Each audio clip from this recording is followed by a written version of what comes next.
We begin up north in Egypt. Authorities have officially arrived at a settlement to the fugitive businessman Hussein Salem and his family. They have agreed to surrender 75% of their assets to the state. In exchange, they're now allowed to return to Egypt without facing prosecution. Their names will also be removed from Interpol's most wanted list. Salam was an ally of Egypt's deposed President Hosni Mubarak. He was arrested in Spain in 2011 on charges of squandering public money. If authorities, however, discover that Salam has more assets which is not declared, Egypt's government will then take control of them immediately. This reconciliation deal also compels Mr. Salem to pay all his debt. Let's head over live to Cairo. Yasser Kim has been following this story in detail. He joins us now with more information. Yasser, for those of us not familiar with how this works, walk us through this reconciliation process. How exactly does it work? All right. Usually what happens is that businessman or the politician, whoever is accused of corruption, would file in an offer to the government. And this offer, he would say how much he would give back to the state in return for being set free. The government has a committee, a permanent committee now that overlooks, takes a review of this offer. Then they have another committee that reviews his earnings, his assets in Egypt and abroad.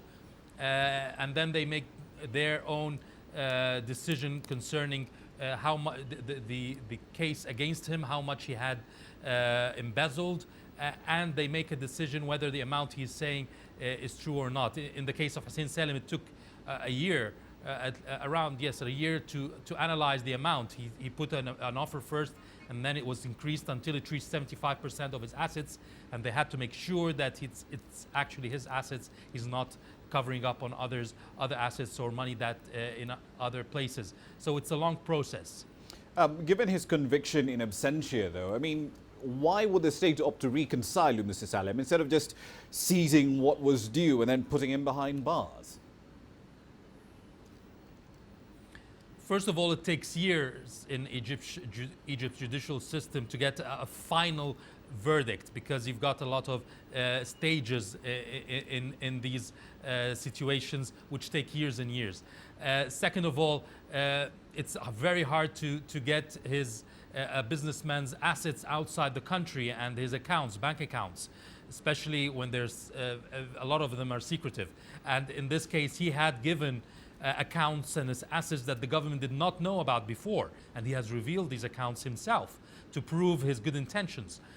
Third of all, in some cases, assets are frozen, and even if they are known, it takes another long procedure with this country, this foreign country, to be able to retrieve these assets or to change the ownership to the state. That's a long process. So the government has decided in this case that this situation would be easier. You get the money back that the government needs at this point. It will be put in the budget, and it will make other businessmen take the step. The government says there are around 24 offers by big businessmen and politicians for reconciliation with the government.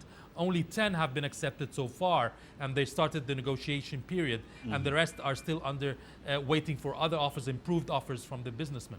Indeed. One last question for you, Yas, although this is something on a completely different topic. The finance minister speaking earlier today provided estimates of tourism revenues for the last fiscal year, anywhere between $4.5 billion.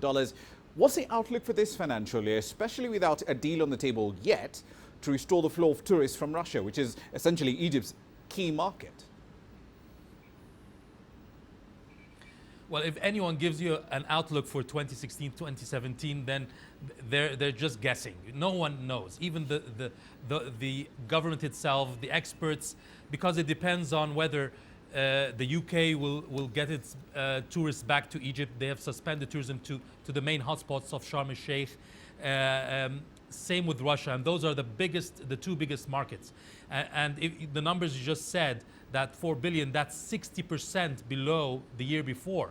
So how can you make up this huge loss, 60% of your market in tourism? If those two are resuming according to the estimates that they hope in October, November, we're talking the Russians, the UK, no reply yet. Maybe we can see an increase or a back of of around $6 billion, not 4 like now, to 6. But if they are both back, we can see up to $8 billion or 7 to $8 billion next year, 2017. If they're not, then we're still at 4 billion, depending on other markets, the smaller markets like the Ukrainian, the Chinese, the Russian, the Asians, and the Arab market. Indeed. We'll leave it there for the time being. Thank you for the numbers and the update. That's Yasser Hakim, of course, keeping us appraised of developments up north in Cairo.